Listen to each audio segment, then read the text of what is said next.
તો રાજકોટમાં હનુમાનજી જન્મોત્સવની ઉજવણી કરવામાં આવી। ભૂપેન્દ્ર રોડ સ્થિત બાલાજી હનુમાનજી મંદિરે આયોજન કરવામાં આવ્યું છે।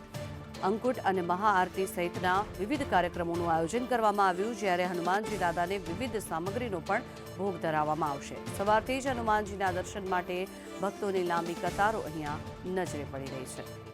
વધુ માહિતી મેળવીએ, સંવાદદાતા મયુર સોની જોડાયા છે આપણી સાથે। મયુર, આજે હનુમાનજીનો જન્મોત્સવ છે અને લોકોમાં ખૂબ જ શ્રદ્ધા છે હનુમાનજીને લઈને, મંદિરનો કેવો માહોલ?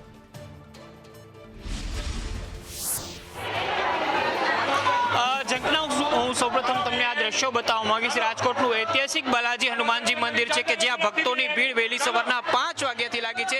ભક્તો દાદાના દર્શન કરવા માટે ઉમટી પડ્યા છે। હાથની અંદર શ્રીફળ, સામગ્રી, પ્રસાદી સાથે માળા સાથે અહીંયા ભક્તો ઉમટ્યા છે। વહેલી સવારના 5 વાગ્યાથી લાંબી કતારો જ્યાં જુઓ ત્યાં હનુમાનજીના ભક્તોની લાગી રહી છે। તો બીજી તરફ હનુમાનજી મહારાજને વિવિધ ફૂલોનો શણગાર કરવામાં આવ્યો છે। બપોરના 12 વાગે અહીંયા દાદાનો જન્મોત્સવ ઉજવવાની તૈયારી કરવામાં આવી છે।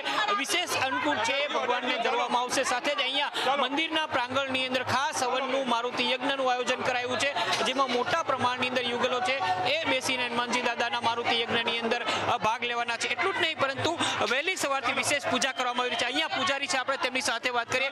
દાદાનો જન્મોત્સવ ઉજવાઈ રહ્યો છે, કેવી તૈયારી, શું કરવામાં આવશે? આજે યજ્ઞ ચાલી રહ્યો છે। અત્યારે આપણે 108 યજ્ઞ મહાકુંડનો છે, હમણાં ધજા ચડાવવામાં આવશે આપણે દાદાની। 12 વાગે અન્નકોટ આરતી થશે, ભવ્ય જન્મોત્સવ ઉજવવામાં આવશે બપોરે 12 વાગે। હમણાં ખાસ સવારના ભક્તોની ભીડ લાગી રહી છે। કેટલા ભક્તો અંદાજ સુધીમાં અત્યારે દર્શન કરી? 10,000 જેટલા વ્યક્તિ અત્યારે દર્શન કરી રહ્યા છે। હજી ભક્તો ચાલુ જ છે આવવાના। જંખના સવારના 5:30 વાગ્યાની પહેલી આરતીથી જે ભક્તો છે એમની ભીડ ચાલી રહી છે। અહીંયા આપણી સાથે ભક્ત પણ છે। શું કહેશો, દાદાના દર્શન માટે શનિવારે, મંગળવારે તો ભક્તો આવતા જ હોય છે, પરંતુ હનુમાન જયંતિ છે, હનુમાન જન્મોત્સવ છે, એની અંદર વિશેષ રૂપથી લોકો સૌને જય બાલાજી। આજે રાજકોટ વાસીઓની શ્રદ્ધા અને આસ્થાનું કેન્દ્ર એટલે બાલાજી હનુમાનજી મંદિર। આજે લાખો ભક્તો બાલાજી દાદાના દર્શન વધારશે। બહોળી સંખ્યામાં આરતીનો પણ લાભ લેશે। અન્નકોટોત્સવનું આયોજન છે, સાંજે સંધ્યા કીર્તનનું પણ આયોજન કરવામાં આવ્યું છે। મંદિરના મહંત પૂજ્ય વિવેક સાગર સ્વામી, સ્વામિનારાયણ મંદિરના મહંત પૂજ્ય રાધારમણ સ્વામી, મુનિવત્સલ સ્વામીના માર્ગદર્શન હેઠળ સરસ અહીં આયોજન કરવામાં આવ્યું છે। બહોળી સંખ્યામાં ભક્તો દર્શનનો લાભ લઈ રહ્યા છે। ભીડ, ભાવિકોની ભીડ જામી રહી છે। બિલકુલ, ભાવિકોની ભીડ અહીંયા જામી રહી છે। દાદાના દર્શન માટે અહીંયા કીડિયારું ઉભરાય એ પ્રકારે અહીંયા ભક્તો છે તે આવી ચૂક્યા છે। લોકો સવારથી દાદાના દર્શન અને એક ઝાંખી માટે અહીંયા ઉપસ્થિત છે।